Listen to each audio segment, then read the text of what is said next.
Mga kwento ng lagim.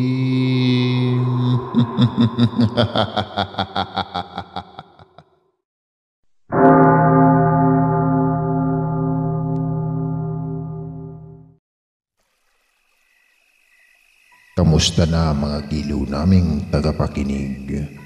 Pwede po kayong mag-comment kung nasang lugar kayo para ma-shoutout namin kayo at kung taga saan kayo.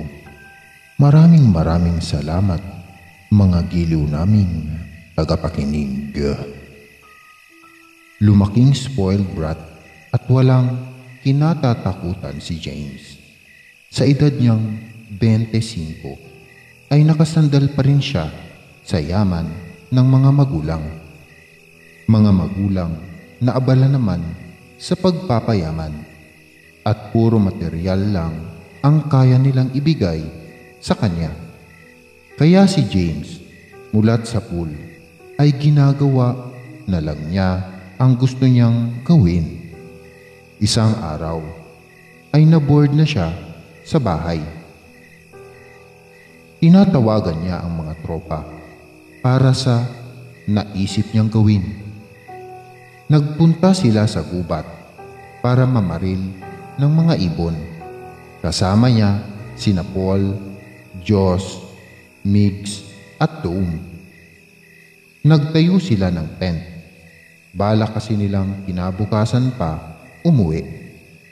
Malaki ang gubat na yun at wala silang pakialam kahit marami raw mga engkanto at aswang na naninirahan doon.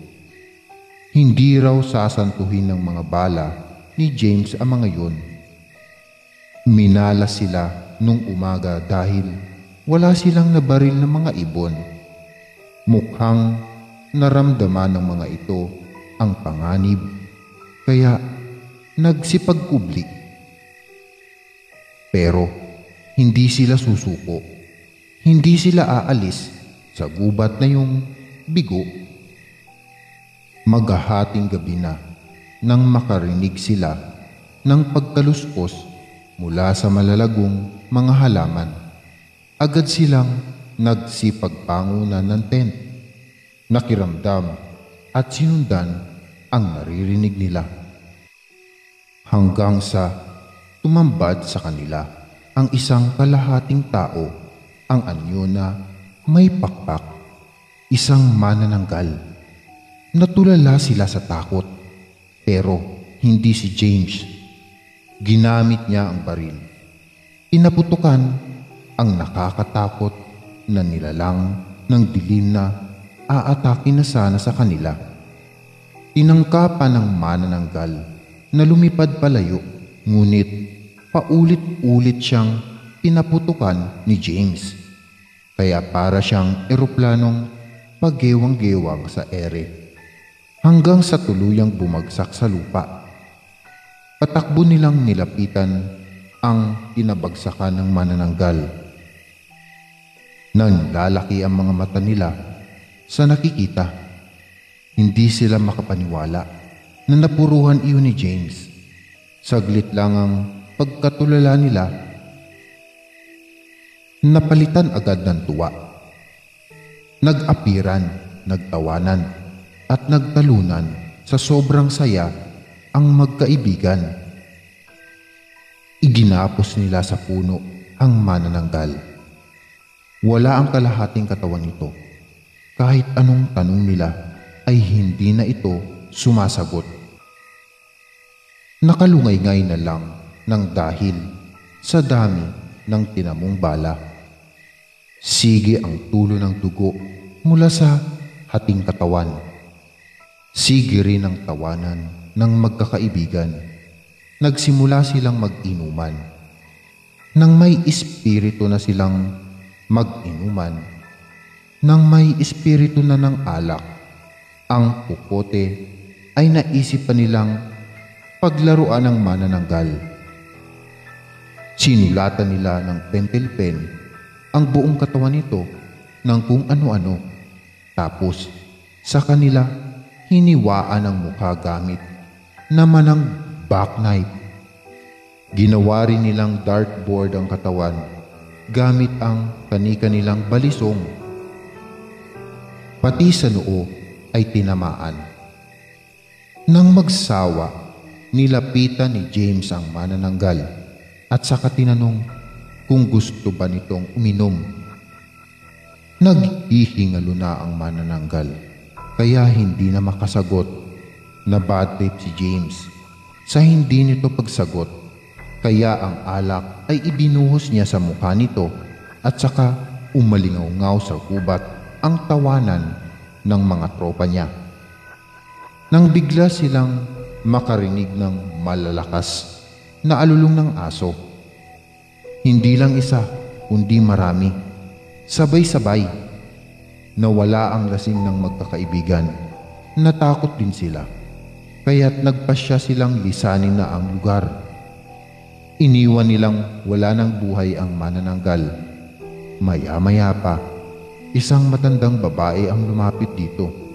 Nanginginig ang mga kamay na hinaplos ang nakalungay-ngay na mukha ng kanyang anak. Siya si Nana Suling, ang ina ng manananggal, na si Magnus. Nadurog ang pusong ina niya sa nakitang sinapit ng anak. Pinakawalan niya ito mula sa pagkakagapos. Pinasan pa uwi sa kanila habang sige ang patak ng kanyang luha. Sila na lamang dalawa ni Magnus ang magkasama sa buhay dahil ang asawa niya ay matagal nang sumakabilang buhay. Nang masibat ng mga nagruronda, ngayon naman ay iniwan na rin siya ng kanyang anak dahil sa malupit na puso ng mga tao. Oo nga't nambibiktima rin sila ng mga tao, pero sinikap naman nilang mamuhay ng normal at mga hayop na lang ang kainin. Hindi nila kasalanan kung isinilang silang aswang, mga nilalang ng dilim. Sa ayaw nila at sa gusto ay iyon sila. Pero ang mga taong yun na lumapastangan at walang awang pumatay sa kanyang anak ay piniling maging masama. Kaya hindi niya sila mapapatawad. Umiyak ng magkasamang inilibing ni Nana Suling ang magkahiwalay na katawan ng anak. Nang matabunan na niya ito ng lupa, ay tumingala siya sa buwan at saka sumumpa ng paghihiganti. Tinugunan iyon ng langit ng dumadagundong na kulog at matatalim na kidlat. Maya-maya'y bumuhos ang nanggagalit na lakas ng ulan. Kumuyom ang mga palad ni Nana Suling sa maputik na lupa. Nangako sa anak na makakamit nito ang hustisya. Nagimbal si James sa balitang bumulaga sa kanya isang umaga. Lahat ng mga katropa niya ay natagpuang wala ng buhay. Lahat ay pawang nakagapos, wakwakang dibdib at may mga kagat sa leeg. Hinihinalang aswang ang may gawa. Ang ipinagtataka lang ng mga kaanak kung aswang ang may gawa ay bakit kailangang nakagapos. Naalala ni James ang ginawa nila sa manananggal na iginapos nila. Pero kung kalahi man ito ang gumaganti sa mga kaibigan niya, bakit siya ay natira? Napaisip siya kung ano ang planong paggaganti sa kanya. Sa takot ay agad nagpabook ng flight si James. Gusto niyang tumakas. Gabi habang sakay siya ng kotse patungo sa airport. Palabas pa lang siya ng probinsya ay humarang na sa daraanan niya si Nana Suling. Sinigawan pa niya ito na umalis sa daraanan niya, pero hindi natinag ang matanda. Kukunin na sana niya ang baril, ngunit gayon na lang ang pagkasindak niya ng pag-angat niya ng mukha ay napapalibutan na siya ng napakaraming manananggal. Inuuga ang kotse niya hanggang sa mabasag ang bintana at makuha siya ng mga ito. Nahimatay na lang sa takot si James. Nagmulat ng mata si James na nasa harap siya ng isang kubo, nakagapos sa puno. Galit na galit siya. Pinagmumura ang matandang babae na nakaupo sa isang tumba-tumba sa balkonahe ng kubo. Mataman lang nakatitig sa kanya, nagpumiglas si James. Ibinuhos ang lakas para makawala sa tali. Nagawa naman niya. Lalapitan sana niya ang matanda para saktan, ngunit bigla ay hindi siya makagalaw. Naramdaman niya ang sobrang pananakit ng likod na animo binabanat. Ilang saglit lang ay may kung anong umusbong sa likod niya. Dahan-dahan ang paglaki hanggang sa maging isang ganap na pakpak. Hindi pa ron natapos ang pagkagimbal ni James nang unti-unti ay masaksihan naman ng nanlalaki niyang mga mata ang pagkahati ng kanyang katawan. Wala siyang nagawa kundi sumigaw ng ubod ng lakas. Halos malatid ang lalamunan niya sa pagsisigaw. Lalo pa siyang nasindak ng umangat ang itaas na bahagi ng katawan kasabay ng pagkampay ng pakpak niya hanggang sa maging ganap siyang manananggal. Nang makalipad na si James palayo, ay saka naglapitan kay Nana Suling ang mga aswang na nakasaksi sa pangyayari. Tinanaw nila ang bagong manananggal sa madilim na kalawakan at saka inakay si Nana Suling palayo sa lugar na yun.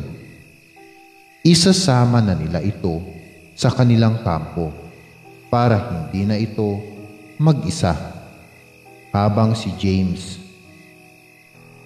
ang siya naman ngayong mabubuhay sa gubat bilang isang manananggal tulad ni Magnus na kanyang pinaslang.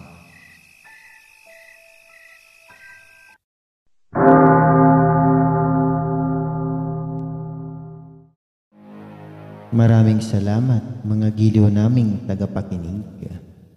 Huwag po nating kalimutan mag-subscribe at mag-like ng ating channel para sa mga kwento ng lagi.